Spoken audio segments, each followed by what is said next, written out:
व्यास इस मंच से सादर वंदन, नमन, प्रणाम कर गुरु जी का आशीर्वाद देते हैं और प्रार्थना करते हैं कि माता सरस्वती कृपा करें शब्द देवे इतने बड़े विशाल जन समूह को कुछ अपने विचारों से अवगत कराने के लिए।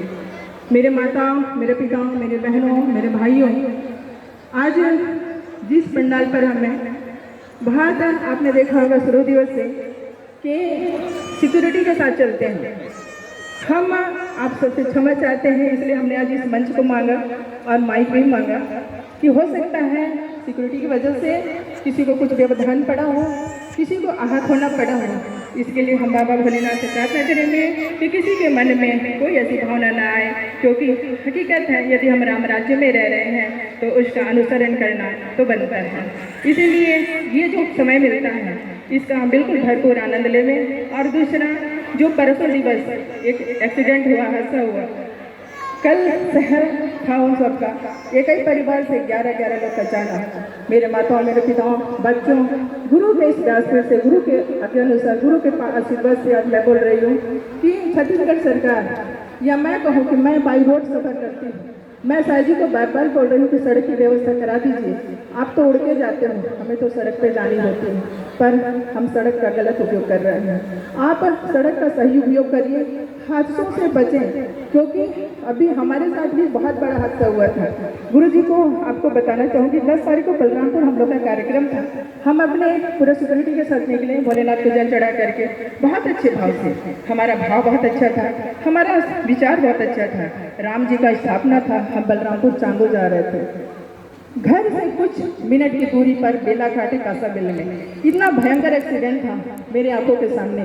वो मंजर देखकर अगर दूसरे सोचेंगे तो उसमें कोई नहीं बचता, लेकिन हाँ, ईश्वर का आशीर्वाद था, भोलेनाथ की कृपा थी और मेरा दृढ़ विश्वास था। मेरा मन नहीं कांपा, क्योंकि मेरे सामने वाली गाड़ी में मेरे 3 पीओसो बैठे थे। उसमें से एक को मैंने देखा कि बेहोश हो चुका है। मैं जब उसको देखी मेरा मन थोड़ा सा तो कांपा, लेकिन जब मैंने जो टक्कर मारा था गलत साइड से आकर के उसको देखा, और जब मैं दौड़ करके उतरी, मेरे पीओसो को भगाई कि बेटा तू जा, और उस पर आवाज लगा तो हम तब तक मेरा मन सही था।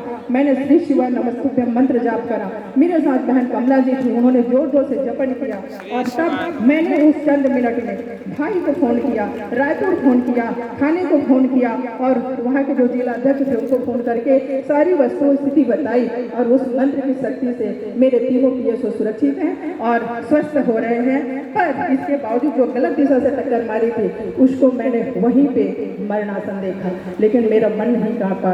इसलिए नहीं कांपा कि आप गलत उपयोग कर रहे हो, आप शराब पी के गाड़ी चला रहे हो, आप दुर्व्यवसाय कर रहे हो। आज गुरुजी बार बार कहते हैं कि आप पैदल मंदिर तक जाकर के पूजा करो। मैं गुरुजी को बताना चाहूँगी कि गुरुजी सड़कें इतनी खराब होती हैं कि अगर मैं पैदल चल के जाऊँ तो मैं वहाँ जाकर मेरे मन में विस्मृष्णा आ जाती है, मैं पूजा कैसे कर पाऊँ, क्योंकि सड़क में आपके गुटखा खा करके थूके हुए इतने गंदे चिन्ह होते हैं, तो उसको पार करके जाना मैं भोलेनाथ तक उसकी भी समझती हूँ, क्योंकि मैं साफ पसंद हूँ, मुझे जाति पाति में उतना वो नहीं लगता है। तो मैं जब बार बार इस कथा में सुनती हूँ और हमारे द्वारा ये सब हो जाता है इस अभी के इस पंडाल में, तो मैं बिल्कुल क्षमा चाह रही हूँ, क्योंकि सिक्योरिटी वो अपनी ड्यूटी करते हैं, पर जो मेरे बनने हैं तो मैं हमेशा डांट के रखती हूँ कि बिल्कुल मंच से ऐसा नहीं करना और गुरु जी के आदेश का पालन करना। आप सबने सुना, अनुसरण जरूर करिएगा। धन्यवाद। राधे राधे।